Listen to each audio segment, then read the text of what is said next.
حضرت عمر کے پاس ایک شخص آیا اور آ کے کہنے لگا، اے عمر، میں 2 سال بعد اپنے گھر آیا ہوں، میں 2 سال بعد اپنے گھر آیا ہوں اور میں اپنی بیوی کو حاملہ پاتا ہوں، اور میں نے اپنی بیوی سے سوال کیا خوشی سے، اپنی بیوی کے پاس 2 سال کے بعد آیا تھا خوشی سے، مسرت سے، لیکن اس کی حالت دیکھی، حالت حمل میں ہے تو ساری خوشی کافور ہو گئی اور دل میں غم نے جگہ لے لی کہ 2 سال تو میں آیا نہیں، یہ میری بیوی حاملہ کیسے ہے؟ جب میں نے عمر اس سے استفسار کیا تو وہ کہنے لگی، اللہ کی قسم میرے پیٹ میں جو حمل ہے تو ہی اس کا باپ ہے۔ اب مجھے بتلائیے، 2 سال تو میں نے اس کو چھوا نہیں، ٹچ نہیں کیا، 2 سال بعد میں سفر سے آیا ہوں، وہ حاملہ ہے اور اس بچے کی نسبت بھی میری طرف کرتی ہے، اب میں کیا کروں؟ یہ صحیح اثر کے ساتھ، صحیح سندوں کے ساتھ جو حدیث یا اثار موجود ہوتے ہیں، منکرین حدیث ان کا بھی انکار کر دیتے ہیں، اور اللہ کی حکمت بھی اتنی عظیم ہے اس باب کے اندر کہ جس حدیث کا، جس اثر کا انکار کیا جاتا ہے اس سے ملتی جلتی آیت اللہ نے قرآن پاک میں نازل کی ہوتی ہے۔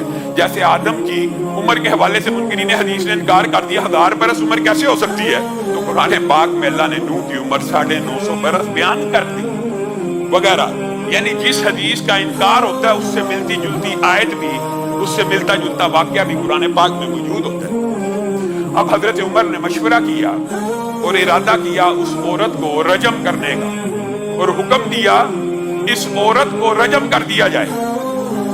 کون حکم دے رہا؟ خلیفۃ المسلمین۔ کون حکم دے رہا؟ امیر المومنین۔ کون حکم دے رہا؟ حضرت عمر، جن کے علم و فضل کے دنیا کے سارے امتی قائل ہیں۔ پاس ہی معاذ ابن جبل بیٹھے ہیں، کہا عمر میں آپ کے فیصلے کو چیلنج کرتا ہوں، میں آپ کا فیصلہ نہیں مانتا، آپ اپنی اصلاح کریں۔ کون کہہ رہا ہے؟ ایک رتبے میں، مقام میں کم درجے کا صحابی اعلیٰ درجے کے صحابی کو ٹوک رہا ہے۔ وجہ کیا؟ وجہ اس کے بعد دلیل ہے، یہ نہیں ہے کہ میں تیرے سے بڑا عالم ہوں، سب کو پتا عمر بڑے عالم ہیں۔ جس طرح عثمان قرآن کے قاری تھے لیکن حضرت علی نے آ کے ٹوک دیا، اسی طرح یہاں پہ معاذ ابن جبل حضرت عمر کو ٹوک رہے ہیں۔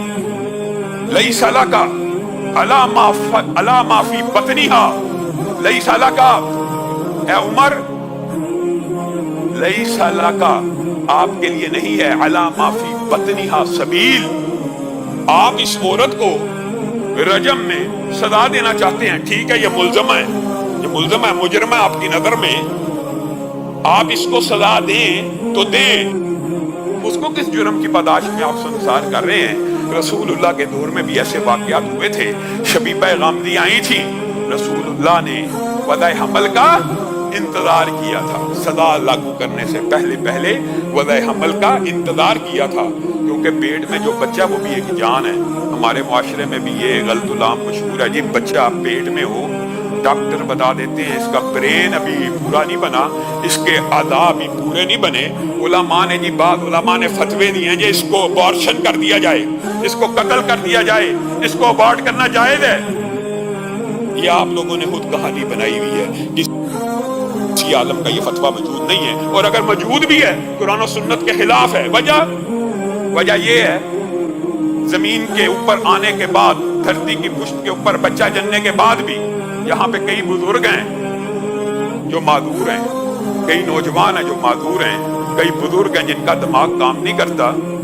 کیا کسی عالم دین نے یہ فتویٰ دیا جو بیمار ہے اس کو قتل کر دو؟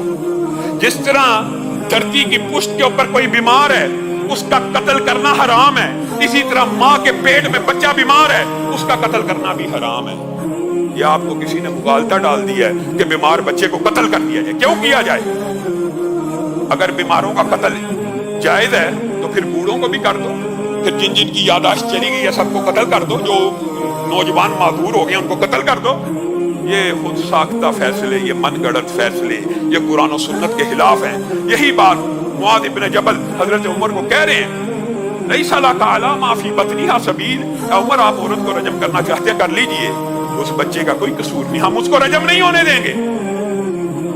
حضرت عمر رک گئے اور کہا وضع حمل کا انتظار کیا جائے۔ عورت نے بچہ جنا،